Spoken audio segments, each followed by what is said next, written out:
Gracias a Dios por la oportunidad y la bendición de estar aquí, disfrutar, ¿verdad?, de esta calidad de vida que tenemos en Cristo Jesús como familia. Les invito, hermanos, hermanas, a abrir sus Biblias ahí en la carta a los Filipenses, el capítulo 1. Voy a leer versículos del 3 al 11. Filipenses capítulo 1, versículos del 3 al 11. Dice la palabra de Dios. Filipenses capítulo 1, versículos del 3 al 11.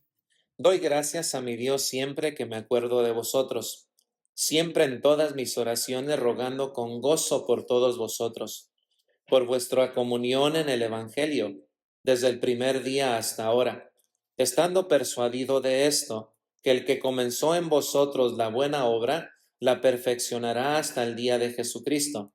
Como me es justo sentir esto de todos vosotros, por cuanto os tengo en el corazón y en mis prisiones y en la defensa y confirmación del Evangelio, todos vosotros sois participantes conmigo de la gracia, porque Dios me es testigo de cómo os amo a todos vosotros con el entrañable amor de Jesucristo.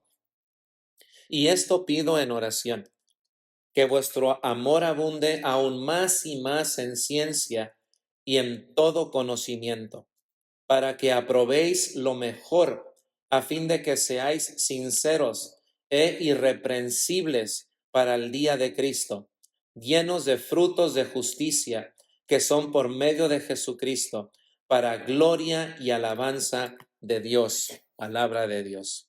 Bueno, la carta a los Filipenses tiene como propósito y enfoque principal la madurez espiritual de la iglesia. Creo que esto es algo que vemos en la mayoría de los escritos del apóstol Pablo, el deseo de él de poder ver a una iglesia militante, una iglesia que está marchando, ¿verdad?, al son de la voz de Dios y de los mandamientos de Dios. Pero también como el apóstol Juan, como el apóstol Pedro, en sus cartas, vemos ese deseo, vemos ese amor por el crecimiento de la obra, pero también, como vimos en la clase, vemos el lado humano tanto de ellos como el de la iglesia. Vemos ese luchar entre el deseo del espíritu y el deseo de la carne. Se puede observar ese combate que se lleva a cabo en nuestros miembros. A veces se ve visible ante los ojos de la iglesia. Son esas luchas que a veces tenemos, esas dificultades, esos problemas, esas tentaciones, esas adicciones que a veces se ve dentro del cuerpo de Cristo.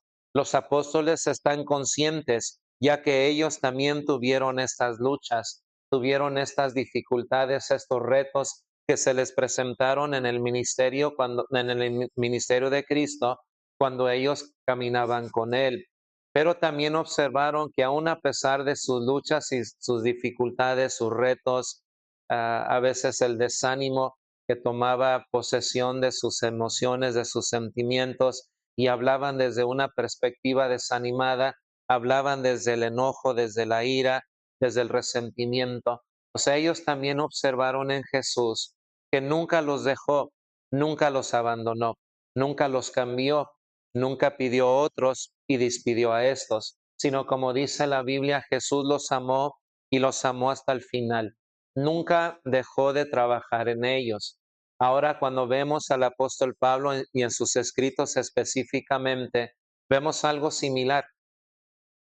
Vemos a un discípulo imitando a su maestro, pero un hombre que también está consciente de su propia debilidad, de su propia humanidad, algo que ningún ser humano puede identificar con Cristo, porque si hay un área en donde nosotros podemos decir, Jesús en esta área no fue como nosotros, fue en el pecado. Jesús fue semejante a nosotros en todo, pero Él fue sin pecado. Pero eso no significa que Jesús no entiende la tentación, ya que Él mismo también fue tentado. En el caso del apóstol Pablo, bueno, vemos nosotros que antes de ser conocido por la iglesia como el apóstol de la incircuncisión, el apóstol Pablo era Saulo de Tarso, un hombre que amenazaba a la iglesia, un hombre que tenía autoridad y tenía el celo para poder hacerlo. Pero ahora en Cristo Jesús, él se puede identificar con Cristo en ese deseo de poder ver a una iglesia militante, una iglesia que está marchando, una iglesia que ama con todo su corazón a Cristo Jesús. Y al igual que el Maestro, él imita ese corazón que palpitaba en el Señor, que ahora palpita en el corazón del apóstol Pablo por la iglesia en Filipo. Y vemos en estas palabras el corazón del apóstol Pablo por la iglesia. Y así como el Señor Jesús en Juan 17, versículos que fueron leídos en la cena del Señor por la iglesia, que el Señor rogaba no solamente por estos, sino también por los que habrían de creer por la palabra de ellos, para que todos sean uno, y de esa manera el mundo crea que Dios envió al Hijo y tuviésemos nosotros perfecta unidad. También el apóstol Pablo tiene la misma inclinación de orar por los hermanos en Filipo para que también seamos todos uno en Cristo Jesús. Y al final del día, como un copista que copia del corazón de Jesús, hacemos bien nosotros también tomar las palabras de Jesús, hacerlas nuestras propias y tener no solamente la letra, sino poder ver el espíritu de esa letra y tener un comportamiento, una inclinación hacia la iglesia como la tuvo el Señor, como la tuvo el apóstol Pablo, el apóstol Pedro, el apóstol Juan, y como la tienen tantos santos a través de la historia de la iglesia, y como hoy en día también palpita sobre ellos ese corazón de poder ver a una iglesia militante, una iglesia que ama con todo su corazón al Señor Jesús y que no hay nada más que anhela la iglesia que tener ese encuentro final con el Maestro en su segunda venida. Por eso aman la venida de Cristo Jesús. Por lo tanto, el apóstol Pablo les dice, y no les oculta esto, yo oro por ustedes en mi vida privada, en mi devocional, en mi tiempo a solas con Dios. Puedo pensar en mí, puedo pensar en mis problemas, en mis necesidades, pero el apóstol les revela su corazón y los invita a conocer su intimidad. Los invita y les hace la invitación para poderlo ver a él en la intimidad de su recámara y poder entender, escuchar y reconocer las palabras del apóstol Pablo por la vida de la iglesia ahí en Filipo. Y el apóstol Pablo les dice que en sus oraciones él pide que el amor abunde más y más en ellos, ya que para el amor, como dice el apóstol Pablo, no hay ley, no hay restricción, no un hasta aquí llegué, ya no puedo dar más, sino el apóstol entiende y reconoce que para poder entender, conocer, abrazar la profundidad, la anchura, la altura, ¿verdad? Y la longitud del amor de Dios que excede todo conocimiento, se necesita orar por la iglesia para que el amor de Dios abunde más y más en ellos, que el amor de Dios no sea una carga, sino sea un privilegio, ¿verdad? Una excursión, por así decirlo, en donde uno va para poder investigar, para poder ver la profundidad, la altura y la anchura del amor de Cristo Jesús por nosotros. Juntamente dice, no solamente que el amor abunde más y más en ellos, sino que juntamente con el descubrimiento del amor de Dios o del amor de Jesús, puedan ellos también tener ciencia y tener conocimiento. Este amor no es un amor hacia el apóstol, no es un amor hacia la iglesia, sino un amor absoluto, reservado únicamente para el Señor Jesús. Es el estado interno del alma que va creciendo buscando una prioridad en el creyente. Es el amor del creyente a su Dios, cumpliendo de esta manera con el primer y grande mandamiento. Amarás al Señor tu Dios con todo tu corazón, con toda tu alma y con todas tus fuerzas. Bueno, el apóstol Pablo pide que los hermanos crezcan y abunden más y más en ese amor. Antes de amar al cónyuge, antes de amar a los hijos, que la prioridad de la iglesia sea amarlo a él más y más y más porque no hay límite, no hay un tope final, sino no hay límite. Podemos nosotros surcar los aires del amor hacia el Señor y saber que en esta forma de vivir y de amar no hay limitaciones. Pero también dice que en ese amor que están ellos descubriendo y atesorando, también crezcan juntamente en ciencia. Venir al conocimiento total de una cosa es lo que significa la palabra ciencia. Que no lo conozcan solamente de un lado. La palabra ciencia es conocer en su totalidad. No conocerlo tres cuartos, sino conocerlo en su totalidad. Tener un conocimiento pleno de aquello. De ahí viene la palabra ciencia. De amar a Jesús no solamente como el Redentor, el que dio su vida por nosotros, amarlo también como nuestro amigo, como aquel que camina con nosotros todos los días hasta el fin del mundo. Amarlo a aquel o amar a aquel que también amó aún a sus enemigos y que nos pide también a nosotros amar aún a nuestros enemigos, que la base de la fe cristiana es el amor y que en ese amor conocerán todos por su amor, por su supremacía, por su profundidad, por su anchura y su altura, el que el mundo diga el amor de Dios está en ellos. El amor de Jesús está en ellos porque ellos aman aún a sus enemigos. La palabra ciencia, vuelvo a repetir, es venir al conocimiento total de una cosa, en este caso del ser de Dios. Por eso dice el Señor Jesucristo, y esta es la vida eterna, que te conozcan a ti, el único Dios verdadero, y a Jesucristo a quien tú has enviado. Uno de los problemas de la iglesia es que conocemos a Jesús nada más el domingo, y lo amamos el domingo, y le queremos dar todo el domingo. Pero dejamos de hacerlo a veces el lunes, el martes, el miércoles. El apóstol Pablo, en su amor por la iglesia de Filipo, les dice: yo oro que el amor de Dios abunde aún más y más en ustedes, al punto de causar celos, pero de los buenos. De decir la manera en que tratas a Dios y las cosas de Dios, me celas. No tanto porque no me lo das, sino porque también me invitas a darlo todo también a Cristo Jesús. Ese es el reto de todo matrimonio, es el reto de todo cristiano. Amar a Jesús más y más y más. Que nuestra esposa, nuestro esposo, nuestros hijos puedan ver ese amor y puedan querer imitar ese amor y amar a Jesús sobre todas las cosas. No sentirse amenazado, decir: no, mi papá tiene más tiempo con Jesús o mamá pasa más tiempo con el maestro y nosotros no, y por eso no amamos a Dios. No, es un amor sano, es un amor justo, en donde ellos pueden ver y decir: yo también necesito amar a Jesús más y mucho más. El tiempo que le dedico a esto, el tiempo que dedico en esta otra cosa, o sea, me está robando a mí de la oportunidad de poder abundar más y más y más en el amor de Dios, de poder conocerlo completamente, conocerlo como el Hijo de Dios, conocerlo como el Hijo del Hombre, conocerlo como mi maestro, conocerlo como mi Salvador, como mi Redentor, conocerlo como mi sumo sacerdote, conocerlo como mi abogado, conocer todo en relación a la persona de Cristo Jesús.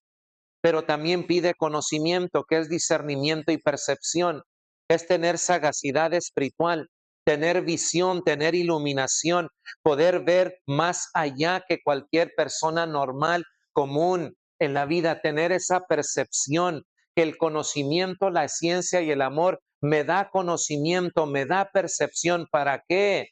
Dice la palabra, para que aprueben lo mejor, para que aprueben lo superior. Por eso pido que para que ustedes aprueben lo que es mejor, vivan de la mejor manera, actúen de la mejor manera, den lo mejor a Dios, den lo mejor entre ustedes como iglesia del Señor. La clave está en que el amor de Dios abunde más y más en ustedes, número uno. Número dos, que tengan ciencia, un conocimiento completo. Y al tener un conocimiento completo en todas las esferas, ustedes tengan esa sagacidad, esa percepción, esa iluminación para que ya en el mundo de sus decisiones, en el mundo de las acciones, en el mundo en donde nosotros nos vamos a desenvolver como cristianos, aprueben siempre lo que es mejor, lo superior. En base a esto que conocen del amor, tienen ciencia, tienen conocimiento, aprueben siempre lo que es mejor, lo que es superior. Que nunca vayan a satisfacerse con las miserias de la vida, con lo secundario, sino que siempre aprueben lo que es mejor y superior. ¿Cómo? Al poner las cosas a prueba, con el fin de aprobar lo que es superior. ¿Qué es más importante en nuestras vidas? Aceptar algo como superior porque ha sido examinado. Y a veces uno tiene que examinar, pero examina en base a lo que tiene, que es amor, ciencia y conocimiento. Bien, estamos en una encrucijada. ¿Qué vamos a hacer? ¿Cuál es el rumbo que vamos a tomar? Tenemos esto, tenemos esto, tenemos esto otro. ¿Cómo vamos a saber qué es lo que Dios quiere para nosotros? Dios no nos va a decir, mira, vas a hacer esto, luego vas a hacer esto. No, nos ha dado a nosotros la capacidad, la seriedad y la importancia de poder tomar una decisión. ¿Pero en base a qué? A lo que es superior, lo que es mejor. Y para eso necesita uno discernimiento, para probar siempre lo que es mejor en la vida de nosotros. Discernimiento, para ser sinceros, pero también ser irreprensibles hasta el día de Cristo Jesús. Ustedes necesitan esto para probar lo mejor. Tomen buenas y sabias decisiones, pero también dice el apóstol, para ser sinceros e irreprensibles para el día de Cristo. Que sean personas sinceras, honestas, pero también irreprensibles. Que nadie los tache, que nadie los juzgue. Ya lo hemos dicho, ya lo sabemos, no es que seamos perfectos, pero que nadie nos tache. Seamos irreprensibles. La palabra irreprensible, una forma de entender la palabra irreprensible es no dejar que otro me corrija. Si la Biblia me está corrigiendo, yo permito que la Biblia me corrija, o sea, la palabra de Dios que me corrija. No voy a seguir con esto para ver qué tan lejos llego. No, yo soy irreprensible. Escuché un sermón o un canto que me penetró mi mente y mi alma y me está escudriñando, me está revelando, me está haciendo ver cierto mal comportamiento, cierta mala decisión. No voy a esperar hasta que alguien me vea y venga y me trate de corregir. Yo mismo me voy a corregir. No necesito pasar por esa vergüenza y no necesito ser también, ¿verdad?, un modelo de cómo hacer lo que es malo y pensar que uno se sale con la suya. No, soy irreprensible. La palabra de Dios lo acabo de leer, corto con ello. Escuché un mensaje, venía manejando, corto con ello. Se me vino un pensamiento de la Biblia que me está redarguyendo, corto con ello. Eso es ser irreprensible. Y dice el apóstol Pablo, yo oro por ustedes, que el amor de Dios abunde más y más en todos ustedes y que crezcan en ciencia y en conocimiento para que, número uno, aprueben lo mejor, que sus decisiones sean superiores, no que sean cómodas, no que sean fáciles, sino que sean superior. Y a veces en las cosas superiores se requiere de cierto esfuerzo, de cierta abstinencia, de cierta abnegación. Vas a tener que dejar de hacer ciertas cosas, pero porque aprobaste lo mejor. ¿Por qué tenemos que batallar? Es que es superior. Y para poder apreciarlo, para poder valorarlo, tenemos que luchar por ello. Y como dice el apóstol Pablo a Timoteo, tenemos que pelear la buena batalla de la fe. Hay peleas que no son necesarias. Hay unas que debemos olvidar, dejar y seguir caminando. Pero hay unas que se requiere que peleemos la buena batalla de la fe, que echemos mano de la vida eterna. Pero ¿cómo saber la diferencia? Que el amor de Dios abunde más y más en ustedes, en toda ciencia y en todo conocimiento. Porque si no vamos a pelear nuestras propias batallas. y vamos a dejar de pelear por Cristo Jesús. Por eso el amor, el conocimiento y la ciencia, para siempre aprobar lo mejor, lo que es superior, ser honestos, sinceros, pero también ser irreprensibles. La idea es traer un objeto a la luz de la palabra irreprensible, ser sin tacha. Y como dice el apóstol, llenos de frutos de justicia.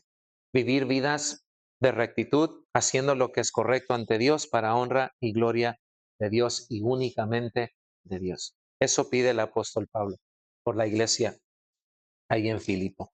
El apóstol Pablo desea experimentar, y creo yo que él experimentó todas estas cosas con el fin de poder poseerlas. No nos habla porque suenan bonito, nos habla porque él las vivió, él las experimentó, él sufrió, él gozó estar entre verdaderos hermanos, disfrutó de la presencia de ellos, disfrutó de la ayuda de ellos, pero también aprendió a vivir entre falsos hermanos, aprendió a vivir, aprendió él a tener todo y vivir en abundancia, pero también aprendió a vivir en escasez. De todo se aprende. Él fue un hombre que aprendió muchas cosas por la causa de Cristo. Como bien dijo el Señor Jesús a Ananías en esa visión, instrumento útil me es este, porque Él va a llevar mi evangelio a los de su nación, a los reyes, pero también va a aprender a padecer por mi causa, le dice el Señor Jesús a Ananías. Y Él lo aprendió todo. Nos habla porque Él lo vivió y porque fue una realidad en su vida, pero también en la vida de sus colegas, como lo fue con Silas, como lo fue con Lucas, como lo fue con Timoteo, como lo fue con Tito.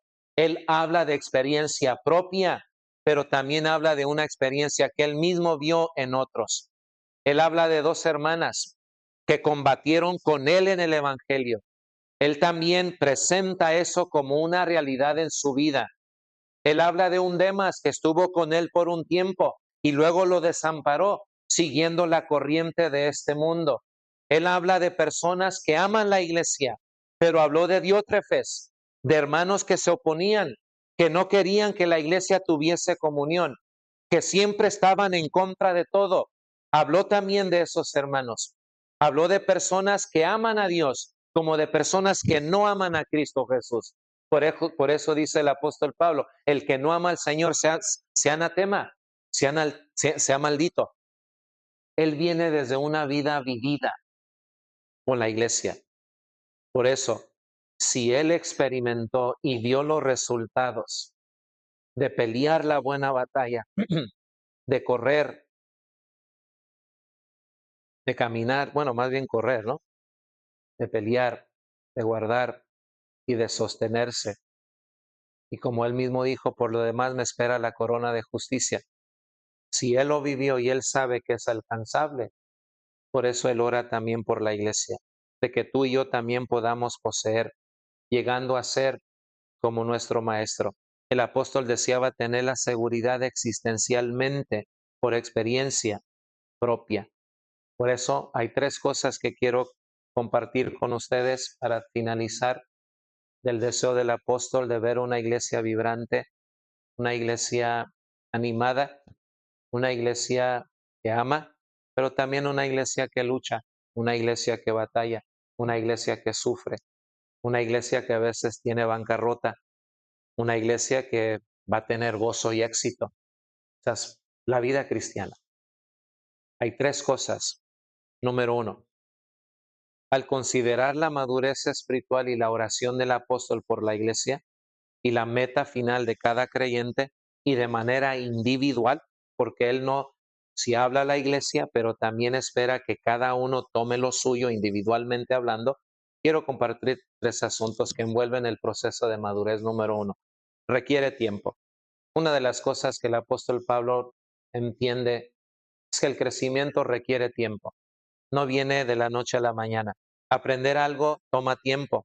Aprender a vivir vidas consagradas, apartadas para Dios, toma su tiempo, toma su tiempo.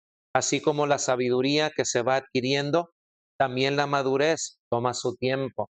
Todas las cosas toman su tiempo. Dios no tiene prisa, Dios es paciente y también persistente, pero sí quiere que nosotros también podamos caminar en ese camino y en esa dirección. Toma tiempo para olvidar también lo que queda atrás. No es fácil. Toma tiempo. Si vas a estar enfocado, no puede estar uno mirando hacia atrás. Uno tiene que aprender cómo se ve eso, no mirar hacia atrás y mirar hacia enfrente. No quiero ser como la esposa de Lot. No quiero abrazar lo que Dios quiere darme, pero también estar mirando lo que voy a estar dejando atrás. No quiero convertirme en una estatua de sal. Quiero evitar eso para mi vida. Bueno, tengo que seguir hacia adelante y no mirar hacia atrás. Pues tengo que aprender, porque allá atrás hay muchas cosas que me están llamando, que me están seduciendo. Tengo que aprender a cortar. Se aprende eso. El mirar atrás puede frenar o hacer más lenta también nuestra carrera. Necesitamos olvidar el pasado, tanto lo bueno como lo malo, y extendernos hacia el futuro, perdón. Pero sí requiere tiempo y somos llamados a tener paciencia los unos para con los otros. Pero también, número dos, una de las cosas que también el apóstol no ignora, que requiere cierto dolor también. Yo no conozco a nadie que esté creciendo, madurando en el Señor sin sentir dolor. Yo no conozco de ningún cristiano que no esté sintiendo dolor o que esté exento del dolor. Todos nosotros. Una vida sin atrasos de cualquier índole. Todos tenemos atrasos. Hay enfermedad, hay pérdida material, pérdida financiera, pecado, problema de toda clase, hay frustración, hay ansiedad, hay depresión, hay muerte, muerte de seres queridos, problemas conyugales, problemas familiares. Eso es parte de la vida en Cristo, como también de la vida de mucho ser humano que vive sin Cristo. El dolor es parte de la escuela de Dios. El dolor. No podemos escapar a esta emoción tan fuerte en la vida de nosotros. También va a requerir dolor. Debemos siempre pensar en dejar un poco espacio de dolor en nuestras vidas. Yo sé que queremos también como padres proteger a nuestros hijos del dolor, pero no lo podemos evitar. Ellos tienen que también aprender a vivir y confiar en Dios en medio del dolor, en medio de las tristezas, en medio de la bancarrota, en medio de los atrasos. Ellos tienen que aprender. Nuestros padres lo aprendieron, nuestros abuelos humanamente hablando, pero ahora en Cristo Jesús tenemos el poder del Señor para ayudarnos en esas situaciones. Dice el apóstol Pablo en el apóstol Pedro en 1 Pedro 1, versículos 6 y 7, en lo cual vosotros os alegráis, aunque ahora por un poco de tiempo, si es necesario, tengáis que ser afligidos en diversas pruebas, para que sometida a prueba nuestra fe sea hallada más preciosa o valiosa que el oro. Juan 16:33. Estas cosas os he hablado para que en mí tengáis paz. En el mundo tendréis aflicción, pero confiad, yo he vencido al mundo. Segunda de Timoteo 4:5. Soporta, dice el apóstol Pablo a Timoteo, soporta la aflicción. Y también todos los que quieren vivir piadosamente en Cristo Jesús padecerán persecución. Segunda de Timoteo 3:2. Entonces requiere también de cierto dolor, derramar lágrimas, estar tristes, estar abrumados. También es parte de la vida y el apóstol Pablo no quiere que nosotros pensemos que vivir en Cristo todo es alegría y felicidad. Puede haber gozo y alegría, pero en medio del dolor, en medio del sufrimiento, mantenernos firmes en Cristo Jesús y dejar el proceso que se inició, que termine. Pero también, número tres, requiere cambio. Y eso es algo que el apóstol Pablo siempre buscaba de los hermanos en Filipo, como los hermanos en Corinto, como los hermanos en Galacia, que se pueda ver ese cambio en la vida de la iglesia. La vida no tiene que ser perfecta, hermanos, para disfrutarla. Hay dos grandes enemigos del éxito. El primero es la dilación, dejar para otro día lo que tenemos que hacer ahora. Y nosotros necesitamos que si va a haber cambio, no podemos dilatar, no podemos dejar siempre para mañana lo que podemos hacer ahora. El segundo obstáculo y enemigo es el perfeccionismo, esperar el tiempo ideal para empezar, siempre esperando el tiempo ideal para empezar. El apóstol Pablo nos diría, o el apóstol Juan, el Señor Jesús, en pocas palabras, si oyeres hoy su voz, no endurezcas tu corazón. O sea, hoy es el día de actuar, no ser perfeccionistas o esperar el tiempo ideal para empezar. Muchos seres humanos, muchos de nuestros familiares, tal vez nosotros, estamos esperando hasta el fin de año para hacer promesas, para hacer cambios en nuestras vidas. Nos regimos bajo el tiempo, otros bajo las edades, el sistema escolar, pero en la iglesia no debemos esperar nosotros el tiempo perfecto. El tiempo es hoy para hacer los cambios necesarios. Lo que tienes que hacer, lo que tenemos que hacer, lo hagamos hoy con la ayuda de Dios y que Dios nos ayude en todas las cosas. Leo versículo 12, Filipenses capítulo 1, versículo 12. Quiero que sepáis, hermanos, que las cosas que me han sucedido han redundado más bien para el progreso del Evangelio, de manera que mis prisiones se han hecho patentes en Cristo en todo el pretorio y a todos los demás, y la mayoría de los hermanos, cobrando ánimo en el Señor con mis prisiones, se atreven mucho más a hablar la palabra sin temor, dice el apóstol Pablo. Que aquello que uno puede ver como un fracaso, la iglesia en Filipo, al ver las prisiones de él, su sufrimiento, cobraron ánimo, que todo lo que él vivió y experimentó no logró su objetivo. Él se aferró a predicar el Evangelio, se aferró a Cristo Jesús y ellos vieron los resultados. ¿Cómo responde la iglesia ante ello? Cobraron ánimo y llegaron a la conclusión: Dios está con nosotros en los tiempos de abundancia, pero también en los tiempos de escasez. Lo que nosotros necesitamos es aferrarnos a Él y no soltarnos de la mano del Señor. Es importante reconocer que es Dios obrando en nosotros. Dios produce el querer como el hacer por su propia y santa voluntad.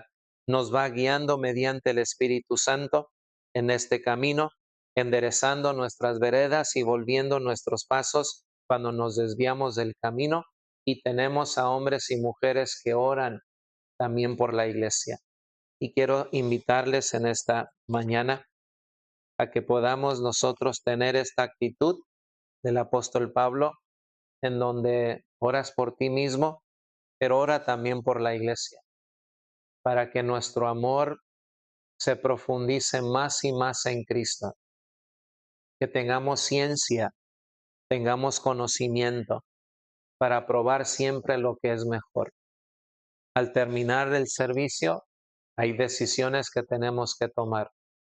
¿Qué voy a hacer?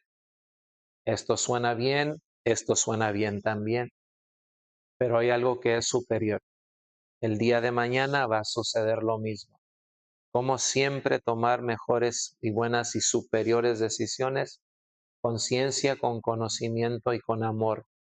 Un amor que tiene como misión conocer la altura, la profundidad, la anchura del amor de Dios en Cristo Jesús, que excede todo conocimiento, para que siempre aprobemos lo mejor, que veamos todos los aspectos y tomar buenas y sabias decisiones, y orar siempre unos por otros en nuestras oraciones, para gloria de Dios. Y como dijo Job a su esposa, no solamente el bien hemos de recibir, también el mal vamos a recibir. Pero cualquiera que sea lo que recibamos, uno tiene que permanecer firme y confiar en el Señor y dejar que ese curso continúe en nuestras vidas. Tuvo un inicio, pero también tendrá una finalidad. Pero entre tanto, ser fiel a Él y pedirle a Dios sabiduría, entendimiento, discernimiento, para que siempre aprobemos lo que es mejor.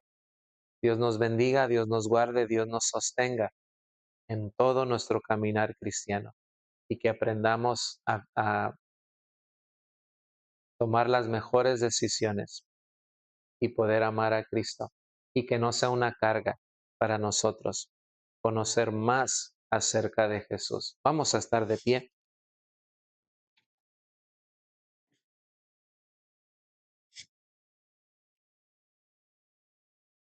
Mi invitación, hermanos, a la iglesia en este ya casi año final.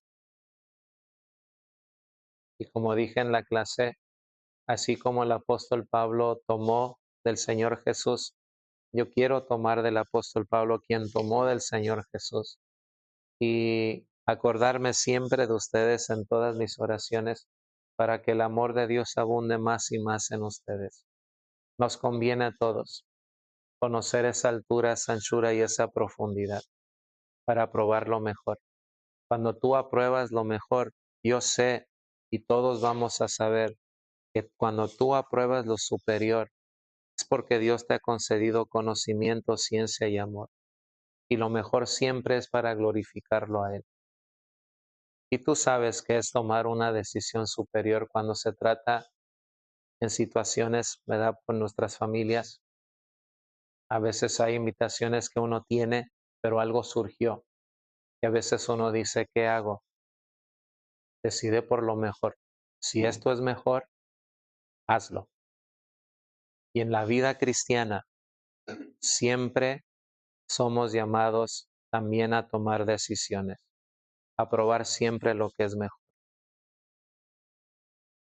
No sé si se los he comunicado algo de las enseñanzas de mi padre, pocas son las que me acuerdo, pero una que siempre se me quedó, eran los domingos en la mañana.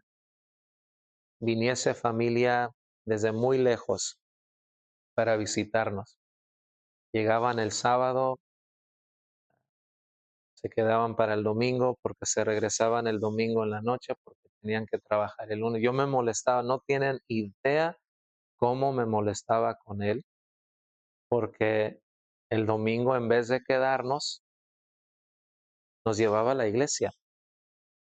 Y yo le decía, ¿por qué? Si son familia, casi no vienen. Y ahora que vienen, no los vamos a ver. Dios les bendiga y nos vemos en la tarde y se van. Pero aprendí de él que eso fue mejor. Y en la Biblia encuentro otro pasaje, cuando Jesús visita el hogar de una familia.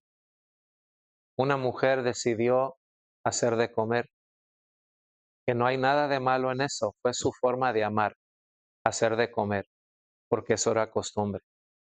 Pero la hermana de ella tomó otra decisión y fue no ayudarle en la cocina, es sentarse con Jesús a los pies de Cristo. Y la hermana viene y le dice a Jesús, hey, pues dile a ella que me ayude. Jesús le dice es que ella ha escogido la mejor parte. Pero vea que estás muy afanada por esta situación. Como si no le des tanta importancia, no le des tanta importancia. No te quiebres la cabeza. Decide lo mejor. Y lo mejor es sentarse. Porque a mí no siempre me van a tener, dijo el maestro. Siempre. Yo sé que no es mandamiento reunirnos en la tarde, que la Biblia dice, no, no, yo sé, no lo es, le soy sincero. Pero sí es una decisión de superior.